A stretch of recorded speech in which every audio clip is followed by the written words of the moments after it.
All right. Hey, this is the last one for the day, I think. I did a lot of videos today and I got a lot done and I'm happy to share all of it. So this one that I'm going to do is about a friend from Lincoln number 6. She wasn't one of my best friends, but she was a good friend and she left a mark on my life and I can't finish out my Garfield stuff without talking about her. Not that this is the last Garfield tape, but this is the last one about any friends I think that I'm gonna do. Her name is Sheila, and Sheila was lived on the other side of the school. Like we all went that way, and she went on the other side of the school. Sheila's family, her grandparents had immigrated here from the old country, and like I don't know what old country because they always just said the old country. So I'm just assuming the old country was in Europe somewhere. I don't know.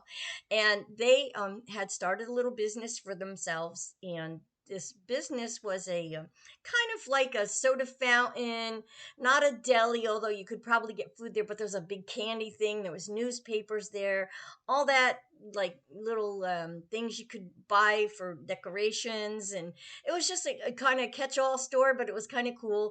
And a few times I walked home because I had permission to walk on that side of the city, and Sheila took me in, and I got to meet her grandparents. And the place was called Goldie's. And so I think their last name was Goldstein, but don't quote me on that because I don't remember. It sounds vaguely familiar. And so I met her grandparents. That was pretty cool. I went to her house, met her mom and dad. We had a sleepover, and he would always serve Coke in the bottles because he had a vending machine business. And, he was just this big old generous teddy bear.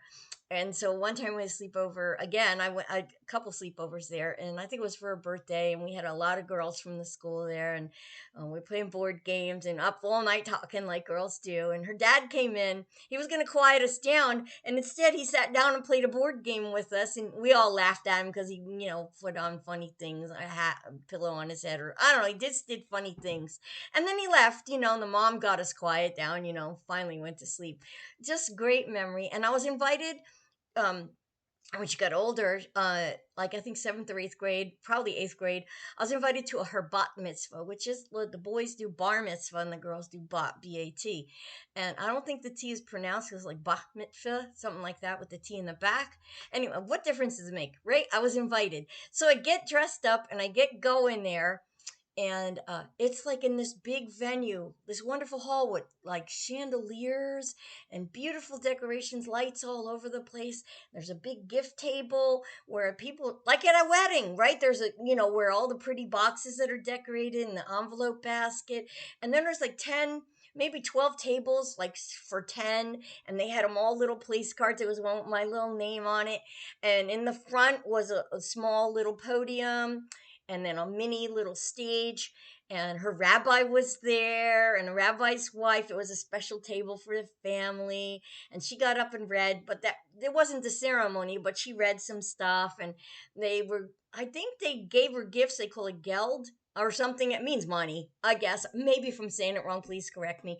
Anyway, I was never exposed to this culture. I didn't even know. So the bat mitzvah is a lot like the Protestant ceremony of confirmation.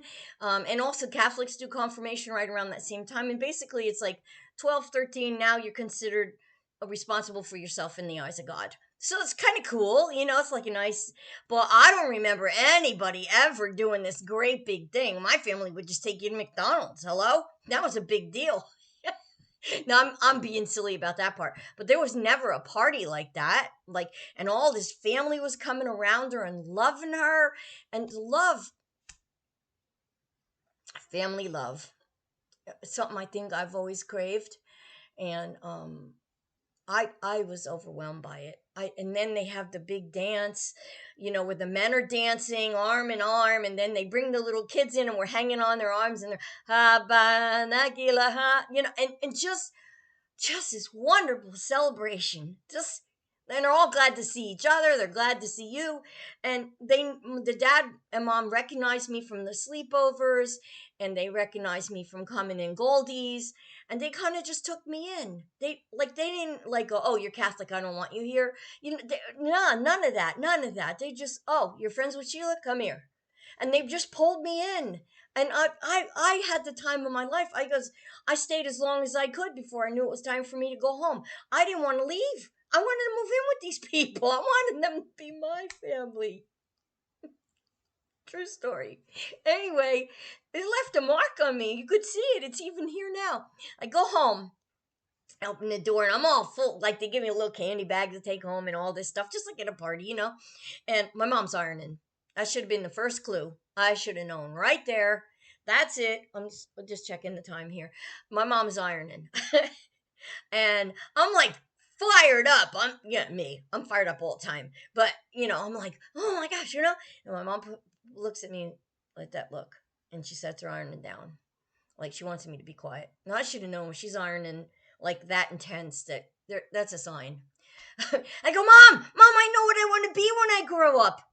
And she sets it down and looks over at me, and she don't want to hear it because every other week I want to be this, I want to be that, and I don't know what was going on at home. I walked into another nest of toxicity, I suppose is the best word.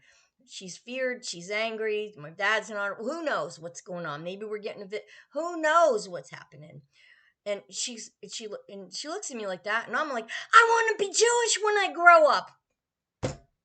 Oh my God, you would have thought that I said that the Pope was Satan. She walked over to me, and I really didn't see it coming. I knew it was like tense, and I thought, oh my God, something bad happened again. And she cracked me across the head, like right here. They call it box in your ears. And I was stunned because it hurt that hard. I thought my head fell off. And she said, don't you ever say that again. And I was like, holy mackerel. And then I thought, oh, that's right. My mother grew up in an anti Semitic environment where they blamed those people for the death of our guy up there. Okay, little did they remember that our guy was Jewish. Hello. I would never have said that to my mother until many years later when I started learning, absorbing, college stuff, people stuff, everything.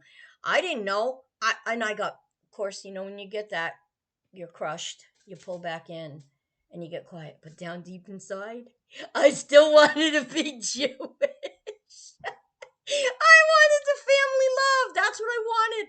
I wanted Sheila's dad. And it wasn't a bad thing. It was a good thing. It was a good thing. And I just wanted to say, Sheila, if you ever see this, thank you for inviting me to your bat mitzvah. Thank you for the sleepovers. Thank you for sharing your dad for those few minutes. I hope in life that you did good. And I hope your parents ended up good. And I hope your grandparents ended up good. Thank you. Thank you. That's all I really wanted to do this. I didn't want to let Lincoln Number 6 School go by without acknowledging Sheila's impact on my life. And I can't say love, but admiration and warmth. And I've never been to another bat mitzvah, but I've been at plenty of Passover Seders. More on that in another video. I am signing off for the day, so no more seeing me with this little babushka. I'm not going to record tomorrow. I'll be recording Monday, and I'll have some more on Garfield. I got a lot of Garfield stories still. Anyway, hope you guys are enjoying this goofy stuff. I hope you're getting something out of it, and I love you. I'm sorry it went long. But that's it. Bye. Oh, I got to do Red Skelton. Good night and God bless.